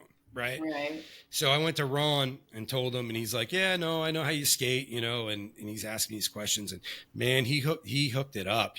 These things, like, it's perfect. Basically, it gives me all the action that I need without I was literally like burning through a set of cushions in a month, like just rocking back and forth, but I'm gonna go back to the 45. It's just more my natural mechanics than anything. Yeah. So, but what did he put together for you? Some cushions? Would you get them harder, softer? What did he do for you? Oh yeah. So on our way back from visiting my aunt in Palm Coast last week, we stopped in Tallahassee, and Daryl had put the softest cushions that Ron sent. And I got out there and I was like, whoa, I need to hold on to you. Well, and plus I'm still kind of getting back into skating from recovering from my injury. And so I was like, well, these feel really loose. So he went to tighten them. He's like, oh, well, they hadn't even seated yet, to put some pressure on them and then let them work themselves in. So once he tightened them, they're pretty good. But I still needed them a little bit harder, I think. Yeah. Have a little more control. Yeah. He does awesome work. He's like really close by to me. Like he's only like 35 minutes from me or something. Not that he's got stuff in stock where you could just stop in, but so like I'm surprised to see you like on a speed boot though. Do you also wear a high boot and like with a heel and all that too, or no? Have you just always been strictly kind of speed boot? Yeah. Once I started again in college at Hot Wheels, like everybody was wearing the Rydell 1000s or whatever. Yeah. Some form of Rydell speed boot. Not everybody, but most, I would say. There's definitely a combination of different types, but I just gravitated towards that because I just started following the shufflers. I was like, that looks cool. I learned that first, I guess. And then I started playing around with more dance stuff on mid-track. And then I had a little jam partner in the middle, and he was always like, hey, let's do this competition or that. And I'm like, what? How do you have a skating competition in this type of skating? It just didn't interest me. But a few of them there did. So that's when I first learned, I'm like, oh, there's other things going on. You guys are going to other rinks, you know? So that was kind of neat. Did you move back to Florida, like, and then get into like kind of the shuffle thing? Is that how it happened, or? Yeah. So in this last episode, so while we're in Texas, and I did just a little bit speed skating, mostly the ice skating, and then really took a break. You know, I was always doing some type of aerobics, jazzercise, or something with music that in community that kept me going and with music. So I feel like, you know, that was all kind of training for like the skating I'm doing now.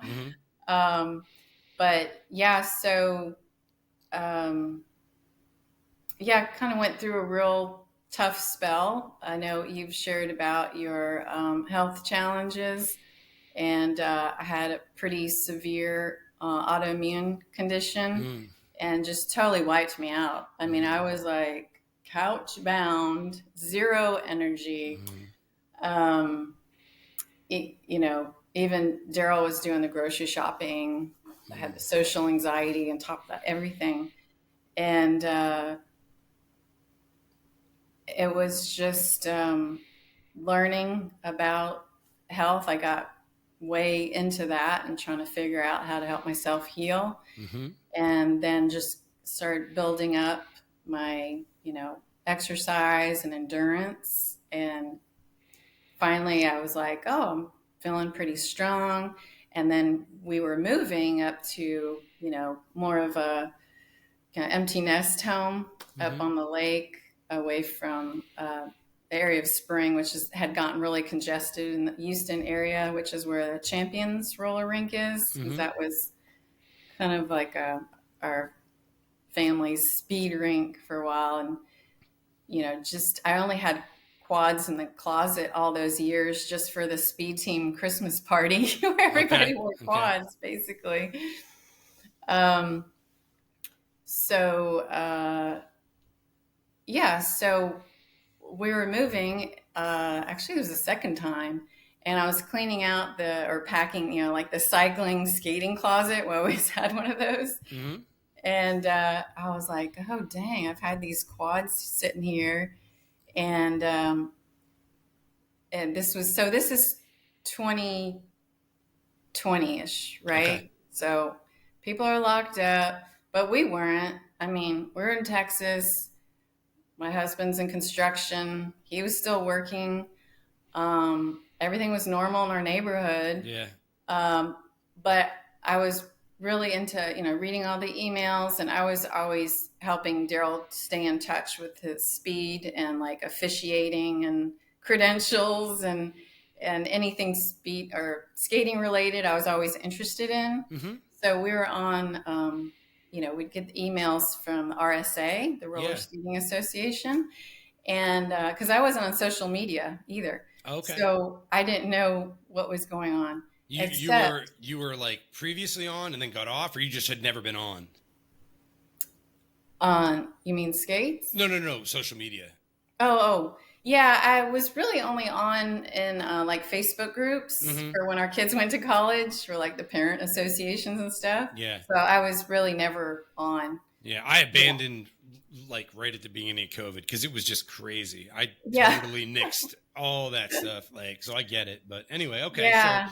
So my connection through skating, I know, you know, a lot of skaters are coming on, sharing on, like they were seeing all these videos of people skating. It's like, well, I know how to skate like that. I want to do that again.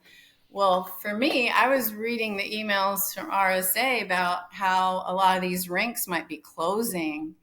And I was like, what? They can't close skating rinks. I mean, that would be devastating, right, to so many communities.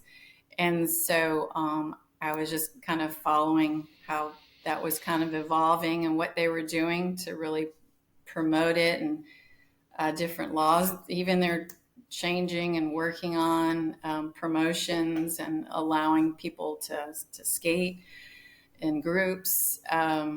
So between that and seeing my skates in the closet, I was like, oh, our daughter was coming home and she had just ordered pick skates. So I was like, well, I know she's going to be trying out, the inline figure skates. Mm-hmm. So I put my skates on that same afternoon in our living room. It was concrete. They were rolling around. And I mean, really, as soon as I put them on, I was like, oh, geez, I can't believe I've not been on skates or like connecting to it. And they had been asking Daryl to officiate at the Orlando Classic. They were like, oh, we got to get a speed meet going. And that was in Easter or April of 2021. And I was like, oh, well, I know there's really great adult sessions in Orlando. So I was checking out the travel deals and everything. It was so cheap. So I was like, okay, let's go. Well, it almost backfired because we get there and he's got to be up at 4. So I got to be up with him because we didn't rent a car. We were just like, oh, we're staying with the other officials. We'll just carpool.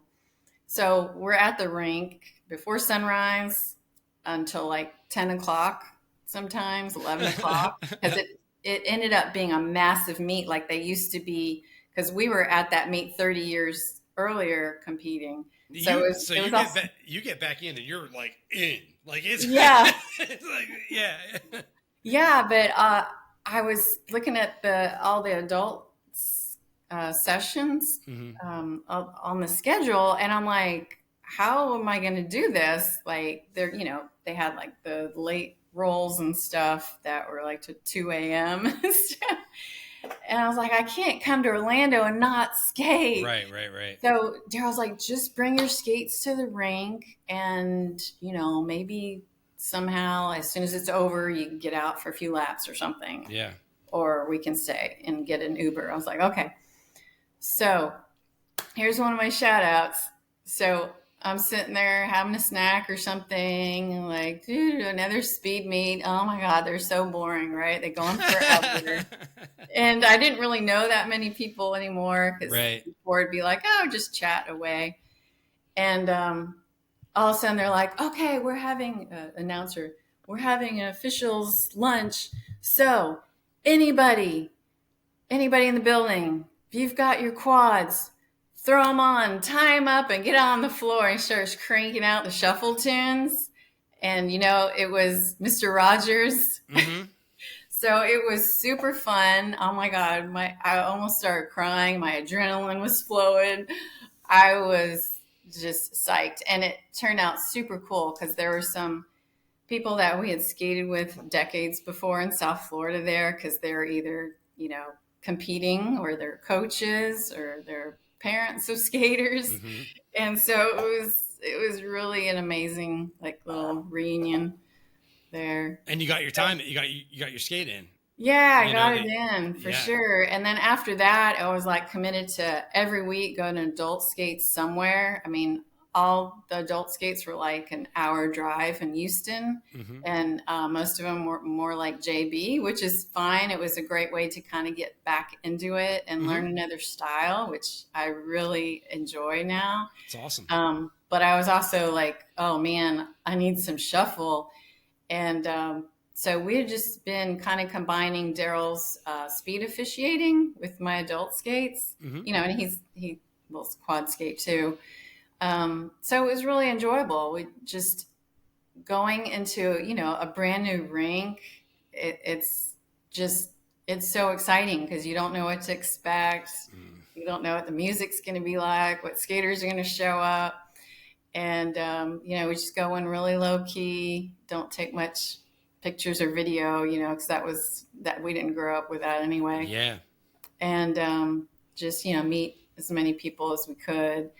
And then once we started looking for properties here, we thought we were going to build Pensacola.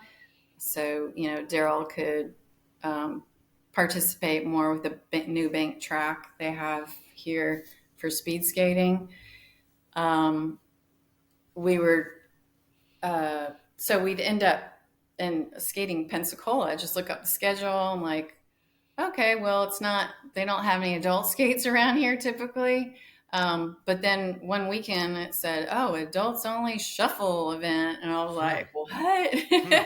So that was really my first event. I had no idea what to expect. Which one was it? So I guess that was the send off of 22. Yeah. What rink? Oh, Pensacola Dreamland. Okay. Yeah. Right. One of the skaters' choice. So yeah, and then I know we need to wrap this up. Time flies, right? That's all right. We're good.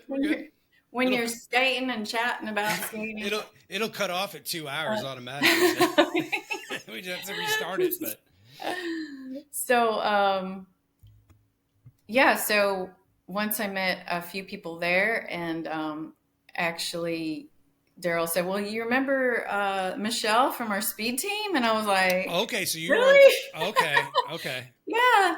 And it was actually her honor night,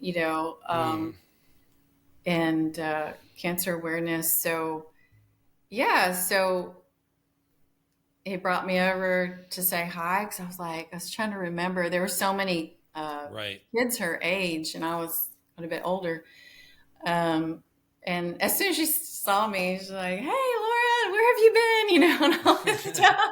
And I was like, oh, that's really sweet, and then everybody was so friendly. And so then I started looking up these events and started to look at some videos, and I'm like, yeah, that's definitely something I want to be part of. So then, yeah, we started with those.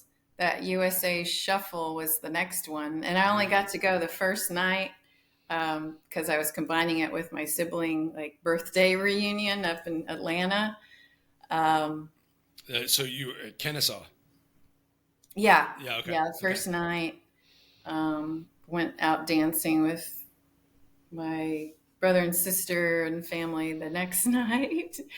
So anyway, but then my sister went home, and then my brother's like, well, we got the adult skate here at Woodstock, and that's now his home rink. Mm-hmm. And so we rolled around there. Of course, hardly anybody was there because everybody was trashed from the USA Shuffle for 3 nights. But it was nice. Still got to meet a few more people, get to know them a little better. So, but yeah, once I got back, really the next one was the next USA Shuffle in March. Mm-hmm. And I was preparing for that. Daryl had been injured. He had his surgery. And so he was hobbling around. I had been home at full time as caretaker. I was so burnt out. I was getting to the rink a little bit. And he was, graciously coming to support me. Mm-hmm. But, I was like, I can't wait till Friday to get to this event. So we left Thursday. We got there, and I was having to drive, and I just don't really like to drive much anymore. And we didn't leave until there was tons of traffic. So I got 45 minutes to warm up that Thursday night for that adult skate. Oh, man. But it was wonderful. I was like, okay, now I'm ready. I mean, Friday, Saturday, Sunday, and then actually Saturday also, the daytime event to skate with Chase. Yeah. I mean, I skated all of it. Yeah. And got home, dude, I was sick for a month, but it was so worth it. It was magical. I wish it was amazing. And from then on, I got on socials because everybody's asking me. Yeah. My daughter's friends, when I'd go visit with her performing her training, they're like, what's your social? And I'm like, so what's your next event? So that's a good question. I'm really getting back into skating. I've just been on my skates probably for 5-6 sessions Mm-hmm. lightly. Um, Feeling more confident, still healing. Did the So, injury, is that the result of skating? Is that? yeah, Yes. Okay. I that think I happened. I remember just this. send Yeah. off. Yeah. But these things happen. So, I'm also more mindful about it. Mm, Skating and sessions in general being Mm. safer, Mm-hmm. and I'm like, what are different ways we can go about this? Mm-hmm. Because really, like every event I've been to, a lady has been hurt or injured pretty severely. Yeah, I've seen some pretty gnarly stuff. So, yeah. And I've never had fear around skating, and I've rarely had any type of injuries that were significant. So this was a doozy, honestly. So I Mm-hmm. really couldn't even talk about skating for a few months. Mm. Making the videos is very therapeutic. Staying on the positive social vibe side of everything has really been wonderful. I Mm. mean, I never imagined I'd have this many friends that love to skate, Yeah. and we might have such diverse backgrounds and all sorts of different beliefs and values, but this definitely unites everybody.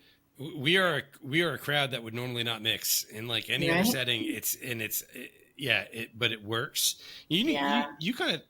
and all ages too, right? Oh yeah, yeah, yeah. I mean, you mentioned Awesome. something.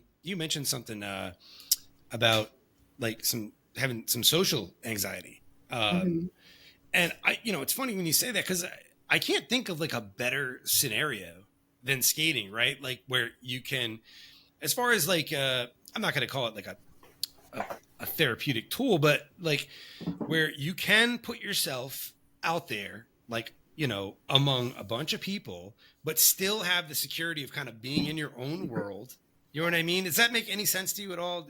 Absolutely. Okay. Oh yeah, I grew up the shyest person you've ever met. Okay. Okay. Yeah, and even when I started back skating the last 4 years, now it's been about, I wouldn't let Daryl video me. Hmm, hmm, hmm.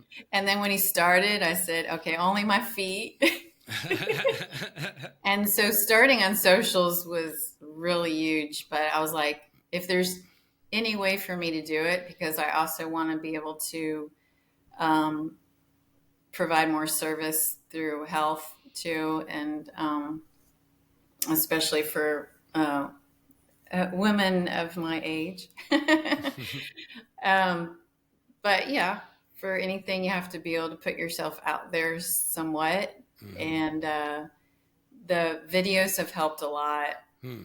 And I've gotten a lot more courageous with them because they're videos, I'm sure you have them too.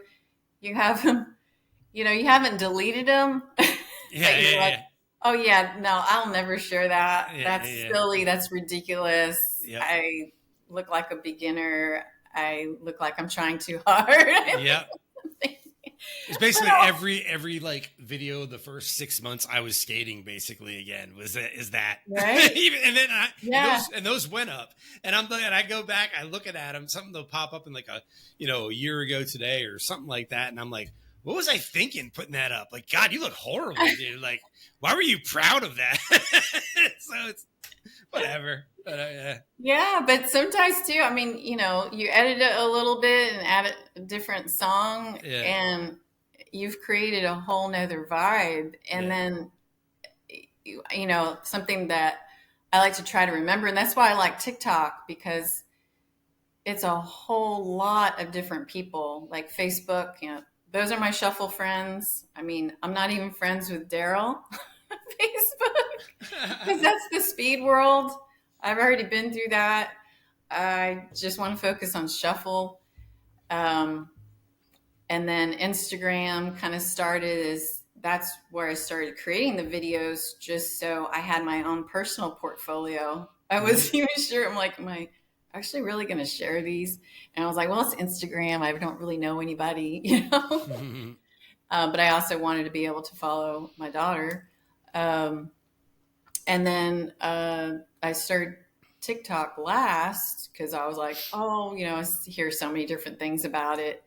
But then I realized that's the biggest audience, and I create a different type of video because I know it's a lot of people that have never skated and maybe never will or can't.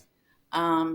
But they're appreciating, the entertainment value of it, and also, I'm usually always hashtagging skaters over 50, and that's another shout out, roller skaters over 50 Facebook group is wonderful. Oh, it's huge. It's growing every day.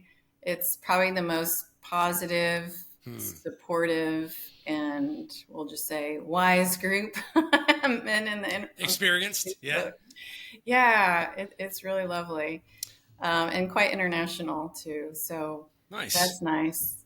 I did want to ask you before we wrap up, you had mentioned about with the shuffle events and, and the element, the safety factor and all that kind of stuff that, you were thinking about ways to make that safer, or at least it kind of got your gears working in that direction. Are there things that you've been thinking about or looking to try and talk about more or make more relevant? Like what? Yeah. Well, it's interesting because it's always been an issue with Daryl and I. We just kind of have a view of skating and our perspectives, whether it's, adult session, a birthday session, a speed event, always looking at it from a safety perspective. Okay. So, yeah, I feel like for the events, I think it's great that a lot are a certain age and over, or advanced skaters and or no rentals. Yes. Because I know it is hard to turn away people that are less advanced. But yeah, it's definitely a safety issue. It's like, we don't want go-karts in the middle of NASCAR races, But, I think there are also ways to be able to introduce the more, beginner skaters to it. I'm not sure exactly what those are. Yeah. But I was thinking even for like, if you're inviting younger kids in, like maybe the first half of the event, certain levels, more beginner levels or younger skaters can skate. Maybe also more kind of like we really grew up with, more backwards skating, opposite direction, couple skating, lady skates, just so there are also, fewer people on the floor at a time. And I think it's euphoric being out there in a massive shuffle pack like that. One Reflections. Actually, do you know that I was there? It was funny because I got off the floor at one point, hang out with Daryl, and I look over and I'm like, oh yeah, there's that skater. It looks like he's skating on crack or something. Wow. Skating on crack. I got to get a new t-shirt. And I don't know how to take that, Laura. I don't know how to take that at all. Well, I'm also the one that said, probably a lot of your viewers think you're speeding up your videos. Oh, yeah. Because you skate so fast. Yeah, so sometimes. It's definitely a compliment. No, I'm just playing. That's hilarious, though. So, yeah, I don't even think I was connecting your videos with you exactly what your name was. Happens to me all the time in events. And I'm on my way home and I'm like, oh, that was so-and-so. And I'm a jerk for not saying it. But I don't even put it together till, you're just absorbing all of this. Yeah. I was bummed that I hadn't met you and a few other skaters too. But it was yeah, that was another event that was just like hardcore I skating. loved that. I loved that Uh, event. Oh, we so had good. that 3 shuffle lines going. It was just unbelievable. And that's a place too where the floor is big enough that it allows for, Yeah, you know, I mean, because like, you know, and I love USA, like, you know, yeah. but that floor it's not nearly as big. So I mean, It's that's a cozy. yeah. I mean, you know, where somewhere like Reflections allows for that thing happening, plus kind of like the center lane thing, and even the middle and all that kind of stuff. I Yeah. mean, yeah, I definitely think that rentals, you know, for like a USA thing, I think it's the right call. You know, I also think though that it's Mhm. if you're a skater that like is experienced and you've been to like some of these events and like you know somebody that you skate with or what, like I had no problem. I'll call me they be mad at me or I could, I'm not going to name names, but I know 2 people in PA that were talking about, and I was like, no, that's not for you, dude. That's not for you Yeah. yet. You know what I mean? Like Right. I'd rather step on your feelings in your grave kind of situation. You know what I mean? But you know, where it's, and that's a tough thing to say to somebody, I bet. I know it is. Yeah. It was for me, you know, but you know, like, there's got to be a certain, yeah, I don't know. Yeah. Yeah, even if they are somewhat advanced or intermediate, we'll say, but haven't been to an event, I'm like, if you can, I mean, as early as you can get there, definitely. Just plan on coming to watch. Hmm. But yeah, probably the first hour is a, Yeah. a good way to start and Yeah. ease your way into them Yeah. for sure. So But and that's the, and the other thing that they're doing like with the Texas Shuffle Showdown is they have that first day, they have that daytime thing on Saturday where they like teach people how to shuffle skate. Like they bring them yes, in early, which is such a cool thing to do. You know, it really, really is. I mean, yeah, and it's such a no brainer, but like, hmm I thought to myself, wow, that's such a great idea. And not to mention a really, really cool way to, you know, you get all these amazing skaters from all over the place. And like, I mean, think about it. What it would be like to have a day where like you've got just all these awesome skaters coming from all these different places. And yeah, like, I get to have like a clinic with them. You know what I mean? hmm Like, it's just such a cool thing. It's a way to hopefully build that culture even more, you yeah, know, for the skating place, you know, yeah, out in Abilene. I'm looking forward to seeing that and doing it. I can't wait. yeah. That's I my know. next I one. want to be there so bad. I do want to do more of that stuff on the local level too. Hmm. So I don't know if I'll be out there. So we got the twins coming home for their birthdays. That's a big event. Mm. And so now that we live in Florida, I was like, oh, dang, I got to go all the way back to Texas. Yeah. Now, Yeah. have you? Anyway, right. Yeah, right? It's way out there, dude. Yeah, I Have know. you been to Texas yet? Literally, I've only ever been to Texas like layovers and you know changing flights. That's it. Right, right, Never hung right. out in Texas at all. Not at all. Okay. I'm Well, looking I forward to couldn't it. let you go to Texas without a Bucky hat. What is this? Where did I just see this? I just saw that thing on somebody. It's Where? Texas's favorite beaver, Bucky. Yeah. Okay. Okay. And it's going to be probably like, well, I guess cold to you is, Yeah, no. 50, 60 yeah, degrees is maybe. nothing. But you never know. I mean, central North Texas, I mean, it gets freaking freezing up there too. Yeah. So, anyway, and I got a black one coming for your, I don't know if he's your driver, your traveling Oh, buddy. yeah. Rob. So, y'all going to show up in style, All right. prepared. All right. And I'm hoping to see you there.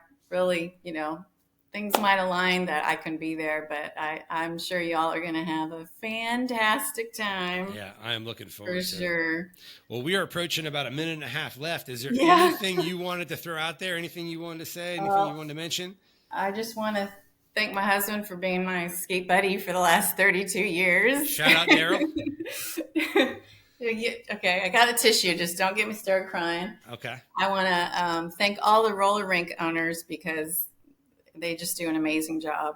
We've considered it over the years, over the decades, and just know it takes some special people to be that committed to a business. So we appreciate y'all, and I can't leave out Gene Elliott. We've got oldest skater in the world right now, 98, and I'm planning to be at his 100th birthday party, skating party, right? So, yeah, I just want to thank you so much, Magoo, and thanks for being patient with me. Nah, this is awesome. And this is so fun. Awesome. The service you're doing for our community is really like priceless. Yeah. We appreciate you. I don't know. I'm having fun, but no. I thank you for doing this. I really, really do. I appreciate it. Anyway, Like my subtle skate takes. Hey, plug away. That's all right. No. I appreciate you being on. I really, really do. I've been looking forward to this for a while. So good things worth waiting for. I know. Thank you. Thank you. And I didn't really formally introduce Lovable Lizzie. I don't know if you've seen my videos with her in it. Oh, okay. Yeah, we're trying to get Lovable Lizzie and Little Eddie together. Right. Well, Texas. Yes. Yeah. Well, hopefully, definitely USA Shuffle. Oh yeah, for sure. Yeah. For sure. And I can't remember what's in February. I was tossing some ideas around just for some local stuff.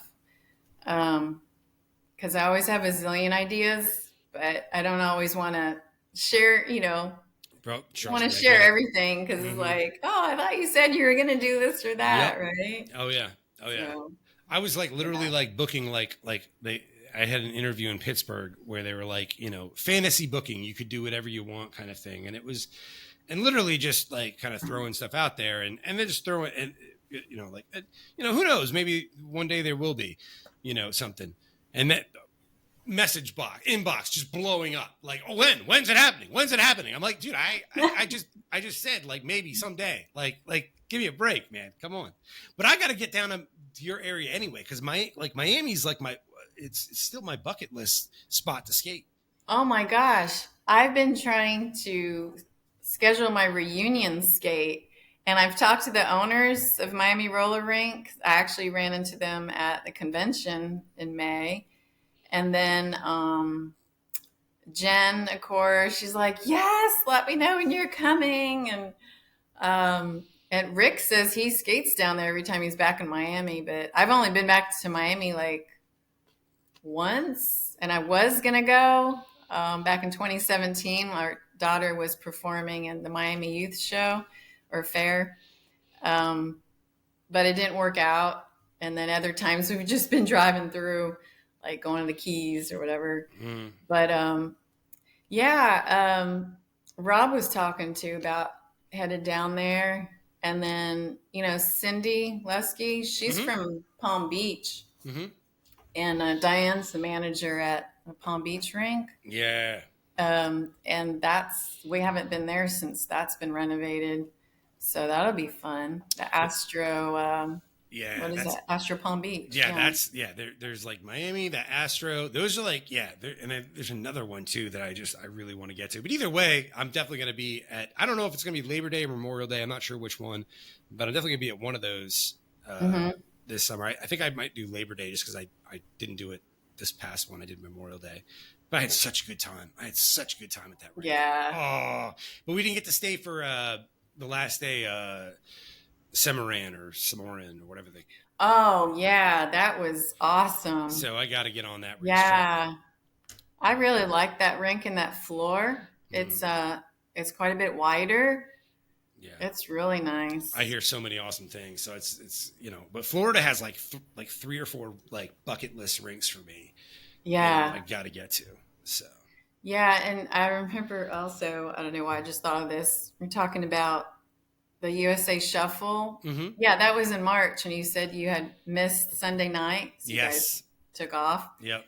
And of course, at least half the skaters did too. Exactly. And boy, I mean, that was epic. It opens right up. You know what I Yeah. mean? Like, and it's like everything that people have been kind of holding in or something for like the I past 2 know. nights just gets Sorry, I meant to unleashed. mention that. Yeah. No, Yeah, really got to meet more skaters, But yeah, I mean, I just knew that I was like, these are the hardcore skaters here. Yeah. Because, we're just exhausted. Oh, yeah. That was a tough one. That was Yeah. the first time skating since my ankle.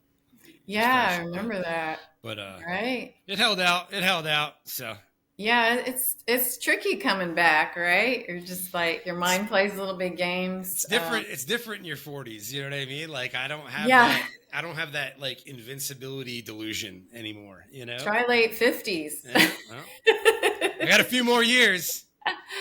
Daryl just turned 60 a couple weeks ago. I just turned 44 today. Oh my gosh, it's your birthday? Yes, it is. Yeah. Yep. That's No good. way! Yeah. Well, I'm glad at least I got your There you present. go. Yeah. And you know what else I didn't mention? Hmm. I'm glad I talked about my parents, though. It is their 75th heavenly anniversary. Wow. Yeah. So I'll have to plug that somehow. Yeah. New Year's Eve was always a big deal in our house. Yeah, see, the birthday on New Year's Eve is like, because somewhere, especially when I was younger, somewhere around like 3 a.m., if I was still out with friends, it'd be like, someone would eventually be like, oh, dude, it was your birthday, wasn't it, man? You know what I mean? Because I didn't care, you know what I mean? Like, but yeah, so it's I interesting. can't believe it. And it's also Daryl's oldest brother's birthday. Now he passed a few years ago. He had a big drug issue, unfortunately, but along with his 2 nephews. But man, like in our house growing up, because I mean, as kids, you're like, whatever, it's your parents' anniversary. But it's New Year's, and I think it was a combination of wrapping up, reflecting on the whole year, but also of their marriage. And my dad was big into photography and videography. So he'd set up the big screen outside in the yard and start playing the reels that he recorded through the year. And we would just sit there and laugh and laugh. It was really fun to watch. Like projector. Yes. Yeah. Projector, No kidding. Wow. Film. Old That's stuff. awesome. That's awesome. Yeah. Well, so, you need to celebrate. I know we're the same. We're just like mellow, just grateful for another year. I don't want to, like, I want to stop now. I just want to stop. I don't want to get in here. I want to stop. That's my phrase that I got from my mom. 29 and holding. Yeah, I'm telling you, man. And ironically, like, our twins are 29, so it's like, whoa, this is it. Yeah. They can't get any older either. But, right. Well, look, I really, really appreciate this. Go. I appreciate this so much. I'm so glad we finally got to do it. This is great. This is good. Yeah. I hope I didn't drag on too much in the non-skating stuff. Yeah, it's all good. It's a conversation.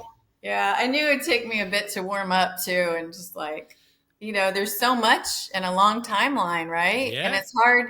You start jumping, and it's like, oh wait, I got to get back, and you don't want to miss the good nuggets, right? No big deal. No, this was fun. Look, as someone that literally like was a speaker for years, the best advice I ever got was, look, there's 3 things that you're going to say. There's 1 of 3 things that you're going to say. 1 is what you plan to say. 2 is what you actually did say. And 3rd is what you wish you would have said after it's all done. None of them are the same, so stop worrying about it. Yeah, well, that's very true. So I was like, all right, yeah. Yeah, well, I mean, it's a big accomplishment for me because I really haven't done anything like this before. And any type of speech or presentation I've done through academia has always been very prepared, right? Like speech class, group presentations. And, I go in extremely prepared, so I have the confidence. Because otherwise, I'm like, what? It's funny. I was always I could be like completely comfortable, zero anxiety in front of 10,000. You put me in front of 10, and then it's like I am because now you're seeing every single person. You know what I mean? It's Yeah. but yeah, I've literally spoken in front of 10,000 people, and I don't sweat it at all. That is so cool. The smaller crowd, Mm-hmm. it's horrifying to me. Yeah. But well, I appreciate that you got me in the zone and you picked up on my skates because I meant to. Yeah, man. I totally heard that. I'm so glad I caught that. I think that was fun.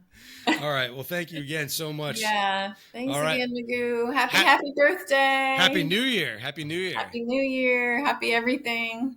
Hopefully see you soon. Yeah, definitely. I can't wait to try to shadow you. Vice versa. All right, Laura. Okay. Take care. Thanks again, Mark. Bye. Take care.